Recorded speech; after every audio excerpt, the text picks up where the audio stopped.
Help out करें, हमारी मदद करें, तो उस पर्सन को जो मिलने वाली इनकम्स हैं, जो यहाँ पे एज ए कंसल्टेंट के तौर पे काम कर रहा है, जो यहाँ पे एज ए कॉन्ट्रैक्टर के तौर पे काम कर रहा है, जो गवादर पोर्ट को बिल्डअप करने के लिए एज एन एक्सपर्ट के तौर पे काम कर रहा है, पाकिस्तान का बंदा नहीं है, लेकिन पाकिस्तान की स्पेशल रिक्वेस्ट पे चाइना से आया है, हमारा उस मुल्क के साथ एग्रीमेंट हो गया बायलैटरल या मल्टीलेटरल, ठीक है, तो पब्लिक इंटरनेशनल ऑर्गेनाइजेशन के साथ भी हो सकता है, उस मुल्क के साथ भी हो सकता है, तो उसको मिलने वाली जो इनकम है वो जो होगी वो एग्जेम्प्ट होगी where the project is financed out of the grants funds in accordance with the agreement. वो जो प्रोजेक्ट किया जा रहा है वो उस एग्रीमेंट के तहत जो फंड्स हैं उसके तहत किया जा रहा है। The person is either a non resident person और a resident person solely by the reason of performance of such services under the agreement. मुआहदा ये हुआ था कि ये डैम बनाएगा और चला जाएगा, तो सोचा ये था कि 100 दिन में बनेगा और चला जाएगा, लेकिन बनने में इतना टाइम लग गया कि उसको 200 दिन पाकिस्तान में रहना पड़ गया, तो वो रेजिडेंट नहीं है, तो उसकी वो सोर्स ऑफ इनकम जो पाकिस्तान में मिल रही है वो टैक्सेबल नहीं होगी। The income is paid out of the funds of the grants in the purpose of the agreement. ये वही वाली बातें हैं जो अभी ऊपर पड़ी है, ठीक है। फेडरल गवर्नमेंट में in respect of an official development assistant finance loan and grants in aid subject to such condition limitation as it may specify exempt income of any person on a case to case basis through a notification in the official gazette। उन्होंने कहा कि वो जिस मर्जी की चाहे जितनी मर्जी चाहे जो उसकी इनकम है उनको एग्जेम्प्ट करार दे सकते हैं through a notification in the official gazette, ठीक है। तो ये इंपॉर्टेंट है, ये दोनों तीनों बातें। एक हमने पढ़ी है कि फॉरेन गवर्नमेंट ऑफिशियल्स, बैरूनी मुल्कों के सरकारी मुलाजम, ठीक है, फॉरेन गवर्नमेंट ऑफिशियल्स, बैरूनी मुल्कों के सरकारी मुलाजम, उनकी जो तनख्वाहें पाकिस्तान में मिल रही हैं वो एग्जेम्प्ट होगी। उसकी ये कंडीशंस आ गई। नीचे वाली जो दो हैं, एक तो वो है जो मदद के एग्रीमेंट के तहत आए हैं, और जो उससे नीचे वाली है वो किसी प्रोजेक्ट के एग्रीमेंट के तहत आए, ठीक है। तो ये ज़हन में रखनी है बात, एक वो है जो मदद के एग्रीमेंट के तहत आए हैं, दूसरे वो जो प्रोजेक्ट के एग्रीमेंट के तहत आए हैं मुल्कों के दरमियान। तो तकरीबन जो दूसरा और तीसरा इनकी तकरीबन बातें कंडीशंस आपस में सारी की सारी मिलती हैं। आगे जी एग्जेम्पशंस अंडर फॉरेन इन्वेस्टमेंट्स, इसको अभी फिलहाल इग्नोर करें। President's honours, any allowance attached to any honor, award or medal as well as any monetary award granted to a person by a president of Pakistan shall be exempt, ठीक है। आपको future में कोई अगर president of Pakistan की तरफ से medal मिल जाए या मॉनेटरी बेनिफिट मिल जाए तो वो क्या हो जाएगा, एग्जेम्प्ट हो जाएगा। बस ये हासिल करने की कोशिश करें, बस किसी तरह यही एग्जेम्प्ट है बस बाकी कुछ कमाया तो उसमें बहुत टैक्स है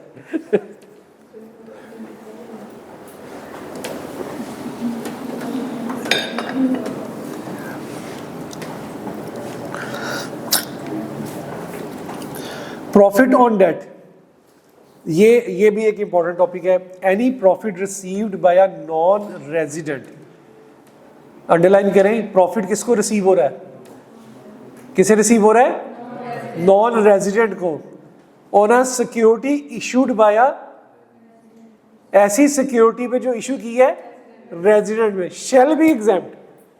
प्रॉफिट किसे मिल रहा है, नॉन रेजिडेंट को, ऐसी सिक्योरिटी में जो इशू किसने की है, रेजिडेंट ने। ये इसके अंदर थोड़ी सी डिफरेंट बात है। ये जब सिनेरियो बिल्डअप हो गया आ गया ना, तो तब याद रखने की जरूरत है। प्रॉफिट लेने वाला कौन है, नॉन रेजिडेंट पर्सन, ठीक है। और कौन सी सिक्योरिटी जो किसने इशू की है, रेजिडेंट पर्सन ने इशू की है। Shall be exempt from tax, tax से एग्जेम्प्ट होगी if the persons are not associates, person आपस में जानने वाले नहीं है। एसोसिएट की डेफिनेशन पढ़ी थी ना, जानने वाले नहीं है। The security was widely issued Pakistan for the purpose of raising a loan outside Pakistan for the use in a business carried on by the resident in Pakistan. आगे पीछे करनी है, सही नहीं लगी हुई।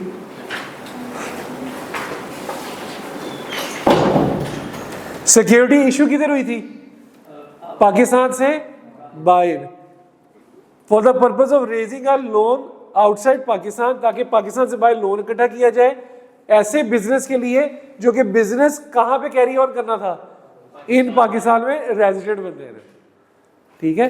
तो ये इसके अंदर ना रेजिडेंट नॉन रेजिडेंट का ताल्लुक कायम रखना जरूरी है हर ट्रांजैक्शन के ऊपर। The profit was paid outside Pakistan, profit भी पाकिस्तान से बाहर ही पे किया है। And the securities approved by the board for the purposes of this section, और जो सिक्योरिटी थी वो बोर्ड ने अप्रूव की है। तो ये स्पेसिफिकली वो प्रॉफिट है जो कि नॉन रेजिडेंट को रिसीव होना है, स्पेसिफिकली वो प्रॉफिट है जो कि नॉन रेजिडेंट को रिसीव होना है। लेकिन इसमें कॉम्प्लेक्सिटी ये है कि ये उस सिक्योरिटीज के अगेंस्ट रिसीव्ड होना है जो सिक्योरिटीज इशूड की है रेजिडेंट पर्सन ने आउटसाइड पाकिस्तान, जिसका प्रॉफिट भी बाहर ही दिया और लोन भी रेज बाहर ही किया, लेकिन बिजनेस पाकिस्तान में कर रहा था, जिसके लिए ये सारा कुछ किया, ठीक है। प्रॉफिट भी बाहर दिया, लोन की रेजिंग भी बाहर की, कारोबार वो वाला जो पाकिस्तान के अंदर कर रहा, उसके लिए ये सारा काम किया। स्कॉलरशिप पे बात करते हैं। Any scholarship granted to a person to meet the cost of persons education shall be exempt from tax if it is not paid directly और इनडायरेक्टली बाय एन एसोसिएट। कोई जानने वाला आपको कोई स्कॉलरशिप दे दे तो वो एग्जेम्प्ट नहीं है। जानने वाला वैसे देता तो नहीं है, लेकिन चलो अगर दे दे तो वो एग्जेम्प्ट नहीं है। बाकी अगर कोई जानने वाला ना दे तो वो एग्जेम्प्ट है। Support payments under an agreement to live apart. Any amount receive by a spouse as a support payment under an agreement to live apart shall be exempt from tax. Agreement to live apart क्या होता है? वायदा कर लिया कि आज से अलग-अलग रहेंगे, ठीक है। वायदा कर लिया मियाँ बीवी ने कि आज से अलग-अलग रहेंगे। तो इस एग्रीमेंट के तहत स्पाउस को जो पेमेंट मिली, स्पाउस मतलब ये भी हो सकता है, ये नहीं है कि जो हस्बैंड है उसी नहीं वाइफ को पैसे दे रहे हैं, वाइफ भी हस्बैंड को पैसे देती है, अमीर हो सकती है, ठीक है। तो any amount receive by a spouse, तो स्पाउस को कोई पैसे मिले हो under an agreement to live apart shall be exempt from tax, ठीक है।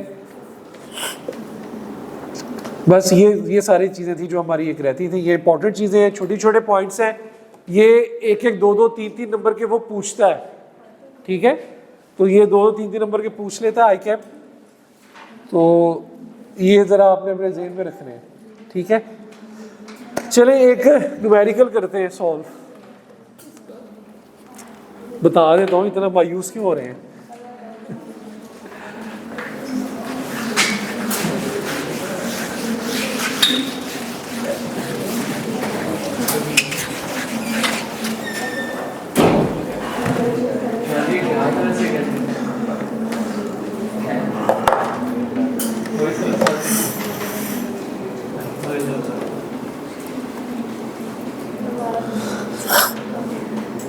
तो यार 9 बजे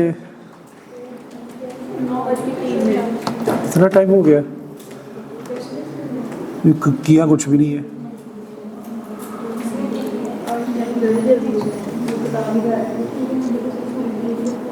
ये मैं आपको व्हाट्सएप कर रहा हूँ कुछ क्वेश्चंस, कुछ 5-6 क्वेश्चंस कर रहा हूँ जो सारी करने हैं आज।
हाँ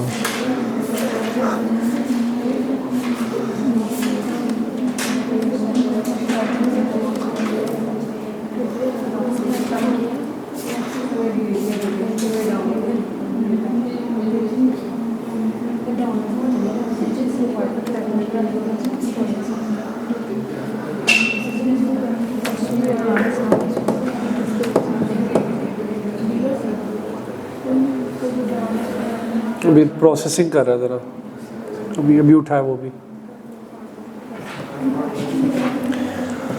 कल टेस्ट सबने दिया था सेल टैक्स का कि कोई रह गया,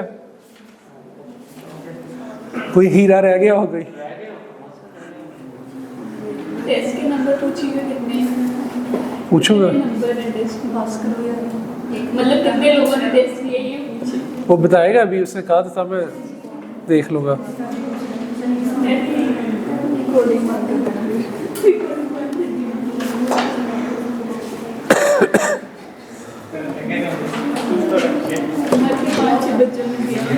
कल का टेस्ट क्लास में तो मैंने बहुत कहा था सबने देख के जाना है।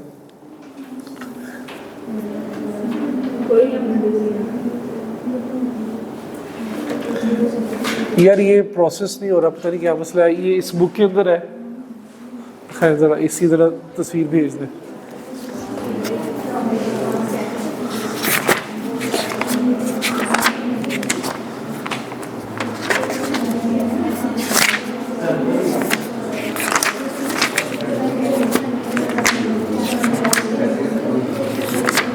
ये वाला क्वेश्चन, ये 31।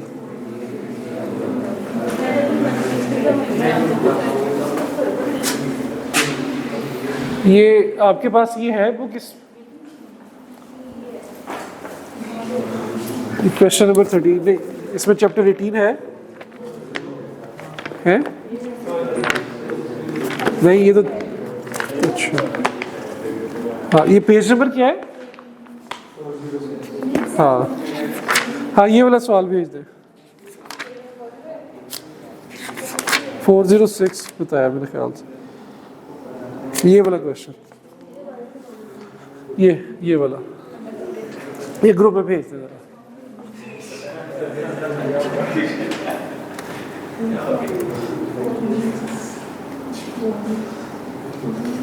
वैसे तो मेरा भी प्रोसेस हो गया, भेज दिया मैंने भी, मेरा भी प्रोसेस हो गया।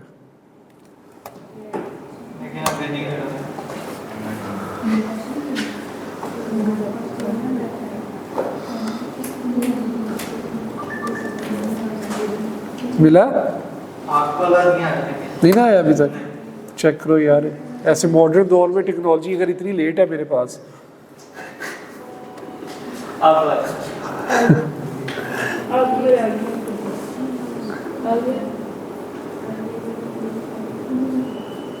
एक ये क्वेश्चन है, दूसरा भी भेज ही दूं, बाद में फिर प्रॉब्लम होगा। हाँ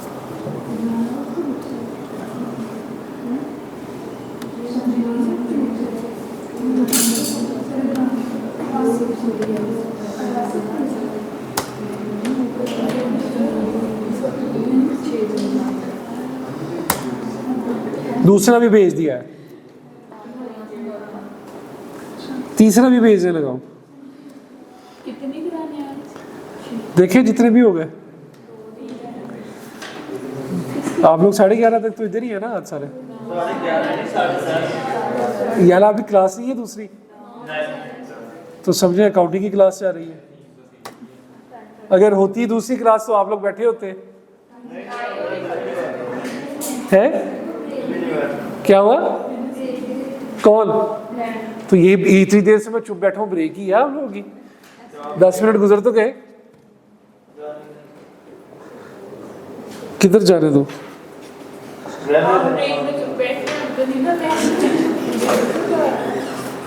मैंने उसमें चाय का कहना था यार, 10 मिनट और मिल रहे हैं। वो यार उसको चाय का कह देना, चीनी कम। अच्छा जी, पहला सवाल करते हैं। इस क्वेश्चन के अंदर कुछ ज़रा चीज़ें डिफरेंट थी ये शाहिद वाले सवाल में, क्वेश्चन नंबर 31 में। ठीक है, रिक्वायरमेंट देखते हैं जी। सबसे पहले under the provisions of the ITO 2001 and rules made thereafter compute the total income, taxable income and tax, net tax payable, तीनों चीज़ें बतानी है, और refundable to Shahid for the tax year 2022, ठीक 2022 के लिए आपने ये सारी वर्किंग करनी है। ठीक है जी, सवाल स्टार्ट करते हैं। Shahid is engaged in the business of manufacturing. Assume करें, सबसे पहले लिखा है कि आज 31 अगस्त है, सबसे पहली लाइन लिखी है कि आप अज्यूम करें आज 31 अगस्त 2022 में बैठे हैं, 2 साल पहले चले जाए। Shahid is engaged in the business of manufacturing and supply of auto parts, following is the extract of his profit और loss for the statement 2022। Sale इतनी है, CGS इतनी है, GP इतना है, operating expense, financial charges, other income और profit before tax. चीज़ों को पढ़ते रहेंगे, साथ साथ सॉल्व करते रहेंगे। ठीक है, तो कोई भी क्वेश्चन हो मेन पेज आपने छोड़ देना है। देयर इज़ अ पॉसिबिलिटी कि फ्रंट के ऊपर कुछ ना कुछ अदर सोर्सेज ऑफ इनकम भी होंगे तो इधर आ जाएंगे। तो मुझे अभी तो फिलहाल सवाल देख ही पता चल गया थोड़ा सा पढ़ के कि यार इसके अंदर बिजनेस है ही है, तो वर्किंग नंबर 1 में इनकम फ्रॉम बिजनेस की कर लेता हूँ स्टार्ट।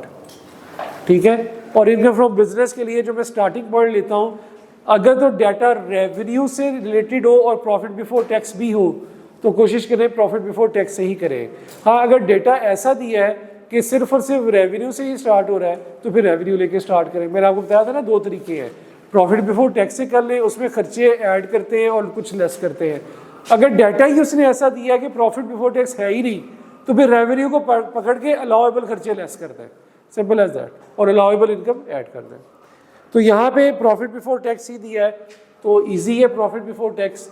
प्रॉफिट बिफोर टैक्स से मैं स्टार्ट करता हूँ और रुपीज़ उसने मिलियंस में दिया है तो मैं भी मिलियंस में ही लूँगा, रुपीज़ इन मिलियन 5927। पता है कि कुछ चीज़ें ऐड होगी और कुछ चीज़ें इसके अंदर लेस होगी। पहला point, the above accounts have been prepaid on cash basis and stock in trade has been valued on the prime cost method. ये जो सारा अकाउंट है कहता है कैश बेसिस के ऊपर बना है और स्टॉक की वैल्यूएशन प्राइम कॉस्ट पे हुई है। प्राइम कॉस्ट पे होने से क्या मतलब है, स्टॉक की वैल्यूएशन में क्या चीजें आई है, क्या पढ़ा था हमने, डायरेक्ट मटेरियल, डायरेक्ट लेबर और डायरेक्ट एक्सपेंसेस। ठीक है, वही ओवरहेड्स आ गए डायरेक्ट जो होते हैं, डायरेक्ट एक्सपेंसेस। जो आपके अदर ओवरहेड्स हैं वो इसके अंदर शामिल नहीं होते। तो however Shahid wants to change the method of accounting from cash to accrual, cash से accrual पे जाना चाहता है। In this report the following information has been gathered. Stock in trade using prime cost method, opening 1800 था, closing 2800 था, और stock in trade using absorption cost method, opening 2300 और closing 3200। ठीक है, तो बेसिक पॉइंट ये हमने पढ़ा था कि कैश से accrual पे इंडिविजुअल जा सकता है, AOP जा सकता है, कंपनी नहीं जा सकती। कंपनी क्या करती है, अक्रूवल। तो पहली बात तो ये कि इंडिविजुअल है तो ये कैश से अक्रूवल पे जा सकता है। ठीक है, प्राइम कॉस्ट से एब्जॉर्प्शन पे जा रहा है तो लॉजिकल बात ये है कि एब्जॉर्प्शन कॉस्ट में स्टॉक की वैल्यू फिर बढ़ जाएगी, क्योंकि प्राइम कॉस्ट में तो सिर्फ डायरेक्ट कॉस्ट लेते हैं, तो एब्जॉर्प्शन के अंदर आप बाकी प्रोडक्शन ओवरहेड्स वगैरह हर तरह के लेंगे। ठीक है, तो एक अजम्पशन क्या, बल्कि लॉजिकल बात है कि उसके अंदर वो कॉस्ट जो होगी प्राइम कॉस्ट से जब उसमें जाएंगे तो कॉस्ट की वैल्यू क्लोजिंग स्टॉक की बढ़ जाएगी। अब आप ये देखें, ओपनिंग अगर प्राइम कॉस्ट में था तो 1800 था, एब्जॉर्प्शन कॉस्टिंग में कर ले तो 2300, वो देखिए बढ़ गई वैल्यू। क्लोजिंग अगर प्राइम पे लो तो 250 और एब्जॉर्प्शन पे ले तो 3200। हमेशा याद रखना है कि आपका जब ईयर एंड हो रहा है, आपका जब ईयर एंड हो रहा है और ये नया ईयर स्टार्ट हो रहा है, अज्यूमिंग टैक्स ईयर 18 और टैक्स ईयर 19,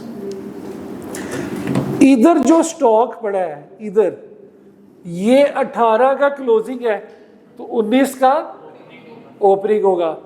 फर्ज करें हमने इसके ऊपर वर्किंग करनी है, हमें इसका डाटा दिया है, तो ये 18 का क्लोजिंग है और 19 का ओपनिंग है। तो हमेशा याद रखना है कि जिस साल की वर्किंग कर रहे हो उसका ओपनिंग स्टॉक हमेशा ठीक ही होगा, उसमें कोई एडजस्टमेंट नहीं करनी।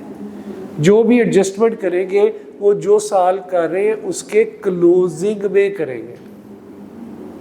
ठीक है। अब यहाँ पे इसने ओपनिंग स्टॉक दिया है तो ये ठीक ही है, क्योंकि पिछले साल वो कैश बेसिस लेके चल रहा था, ठीक है। तो पिछला साल गुजर गया तो ऑब्वियसली साल पूरा कैश बेस लेके चला है, तो क्लोजिंग स्टॉक भी कैश में रखेगा ना। तो अगले साल में जब उसने उसे मूव करना है तो हमेशा याद रखना है कि जिस साल पे वर्किंग कर रहे ओपनिंग को नहीं छेड़ना, हमेशा क्लोजिंग को छेड़ना है। अब देखें इसने ओपनिंग का जो 1800 से 2300 है इसका कोई इम्पैक्ट नहीं है, जो 2800 से 3200 पे हुआ है अब उसकी स्टॉक की वैल्यू बढ़ गई, स्टॉक की वैल्यू बढ़ गई 3200 से 2800, कितने से बढ़ गई 400 से। तो माशाल्लाह काउंटिंग कर रहे हैं आप, ये बताएं कि स्टॉक क्लोजिंग स्टॉक की वैल्यू के बढ़ने का प्रॉफिट पे क्या इम्पैक्ट आएगा, है क्या होगा, बढ़ जाएगा। तो यहाँ पे हम डालेंगे, ऐड कर देंगे क्लोजिंग स्टॉक एडजस्टमेंट, 400 से ऐड कर दें, ठीक है। क्यों नहीं आई, 400 ऐड कर दिया, ये तो सिंपल मैथ है। तो बढ़ ही रहा है 3200 से 2800, सॉरी 2800 से 3200 पे गया, 2800 से 3200 पे चला गया क्लोजिंग स्टॉक, तो क्लोजिंग स्टॉक बढ़ जाएगा तो प्रॉफिट बढ़ जाएगा, खुद ही कहा आपने। भाई क्लोजिंग स्टॉक बढ़ा लेंगे ना अपना, क्योंकि कैश से किस पे जा रहे हैं, अक्रूवल पे। तो अक्रूवल पे जब भी जाते हैं हम एब्जॉर्प्शन कॉस्टिंग यूज करते हैं, तो कैश से अक्रूवल पे जा रहे हैं, तो अक्रूवल पे जा रहे हैं तो एब्जॉर्प्शन कॉस्टिंग यूज करेंगे। तो एब्जॉर्प्शन कॉस्टिंग में जो क्लोजिंग स्टॉक की वैल्यू है वो क्या है 3200, तो हमने किस में लिया हुआ है 2800, तो क्लोजिंग स्टॉक बढ़ाएंगे ना अपना। तो जब बढ़ाएंगे तो फिर ऑब्वियसली प्रॉफिट भी बढ़ाएंगे। लगी समझ, और भाई लगी समझ बोले तो सही, आगे चले। ये एक इसके अंदर इंपॉर्टेंट एडजस्टमेंट थी सबसे ज्यादा, जो बड़ी कम उसने पूछी है लेकिन बड़े अच्छे तरीके से पूछी है। कॉस्ट ऑफ गुड्स इंक्लूड्स, अब वो कह रहा है कि जो ऊपर CGS है उसके अंदर क्या कुछ शामिल है। Purchase of the packing material of ₹2200 from Nasir traders, no withholding tax was deducted at the time of payment. हाँ जी, 2200 की परचेज की है नासिर ट्रेडर से, और सारी की सारी जो अमाउंट ऐसी है जिसके ऊपर कोई भी टैक्स नहीं काटा। तो क्या करेंगे, वर्किंग नंबर 2 कर ले, ये वर्किंग नंबर 1 थी। क्या करेंगे, क्या फॉर्मूला था आज का, जिस परचेज के ऊपर कोई भी टैक्स कटा है, total purchases or 20% of total purchases, or purchases or which no tax is withheld whichever is lower. ये क्या होता है, इनएडमिसिबल, ठीक है। Total purchases less, sorry less नहीं, total purchases 20% or purchases on which no tax withheld whichever is lower. ये क्या होता है, इनएडमिसिबल खर्चा। तो 20% ऑफ टोटल परचेजेस कितना हो गया, यहां पे देखिए total purchase or purchase on which no taxes withheld ये सेम है, तो ये ऑब्वियसली 2200 का 20% ही लोअर होगा, 88,000, ठीक है।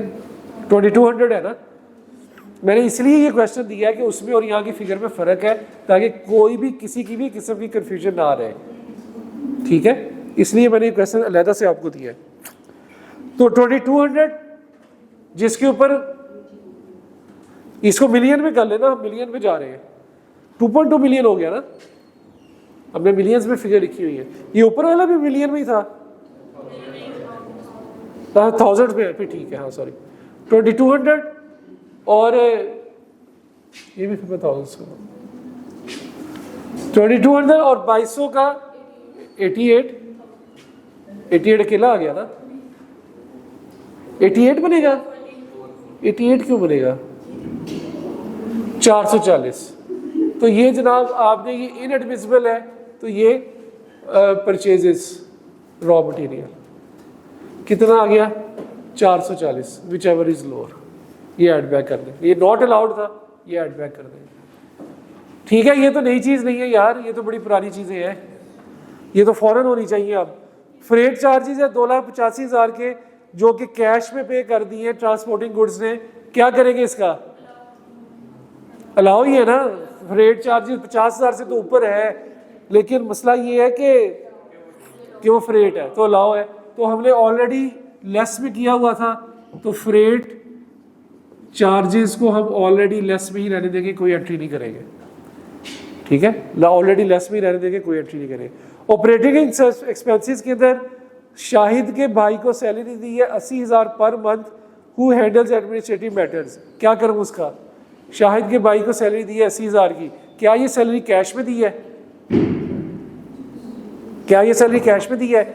नहीं लिखा हुआ ना, तो इट मीन्स के कैश में नहीं दी, तो ये अलाउएबल खर्चा ही है। अगर कैश में होती है 80,000 तो फिर ये डिसअलाउ कर देते, क्योंकि कैश की लिमिट क्या है? 32,000। हाँ, तो सैलरी जो है शाहिद के भाई को दी है, शाहिद ब्रदर, तो ऑलरेडी खर्चा लेस हुआ तो हम उसे लेस ही रहने देंगे, कुछ नहीं करेंगे।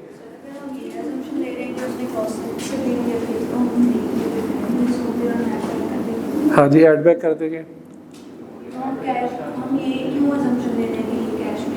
क्योंकि हम अपनी ज़िंदगी को आसान रखना चाह रहे हैं। सही है, हम कहते हैं अगर अपनी ज़िंदगी को मुश्किल रखना तो हम कर लेंगे। नोट दे दीजिएगा, नोट दे दीजिए। एक्सपेंडिचर 80,000 हो गया, और एक्सपेंडिचर है 9,50,000 का, income on the development of the product which is expected to generate revenue for 5 year. ऐसा खर्चा जो लंबे अरसे तक हमें फ़ायदा दे, वो आपका कैपिटलाइज होता है, और वो बाद कैपिटलाइज नहीं होता, बल्कि वो अमोर्टाइज होता है 5 सालों में। तो इसने सारे का सारा क्या कर दिया है? कौन सा खर्चा कौन सा था? डेवलपमेंट। तो डेवलपमेंट एक्सपेंस जो है 950 में ऐड कर दूंगा, और यहाँ पे क्या करूँगा? 950 डिवाइडेड 4 साल है, 5 साल है, 5, तो कितना बन गया?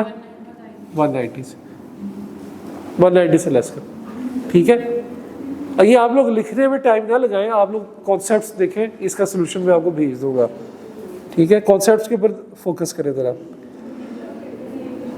कौन सी बात है? डेवलपमेंट का खर्चा है ना, एक से ज़्यादा अरसे तक वो हमें बेनिफिट दे रहा है, तो इसको जितने अरसे के अंदर वो हमें बेनिफिट दे रहा है उसमें हम इसे अमोर्टाइज करेंगे। ठीक है, उसमें उतने अरसे पे हम इसे ले जाएंगे।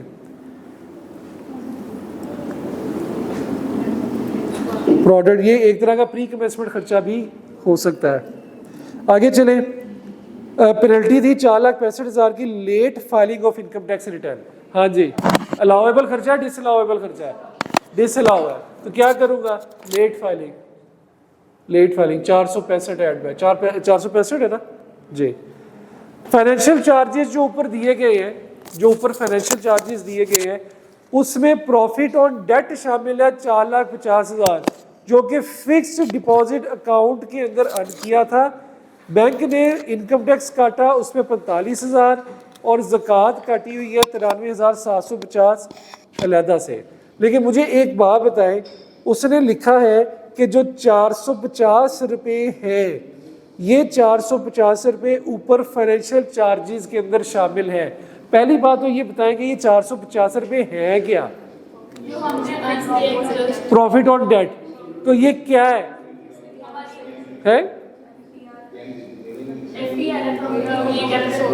FTR में इनकम फ्रॉम अदर सोर्स में, इनकम फ्रॉम अदर सोर्स पढ़ा था ना, कहाँ तक की इनकम जो है वो FTR में आएगी? Up to 5 million. तो यानी कि ये इनकम फ्रॉम अदर सोर्स में जाएगा, और यहाँ पे जाते वक्त कौन सी फिगर जाती है? ग्रॉस अमाउंट जाती है। तो 450 रुपये तो नेट है, नेट किसका है? 45,000 का, जो इसमें लिखा है ना 93,000, वो ज़कात अलहदा है। ये वो वाला सीन है जो हम पहले पढ़ते आए, इसमें उसने ज़कात को कहा है एंड ज़कात, उसको अलहदा ही कंसीडर करें, इसमें अभी ना कंसीडर करें। ठीक है, तो 450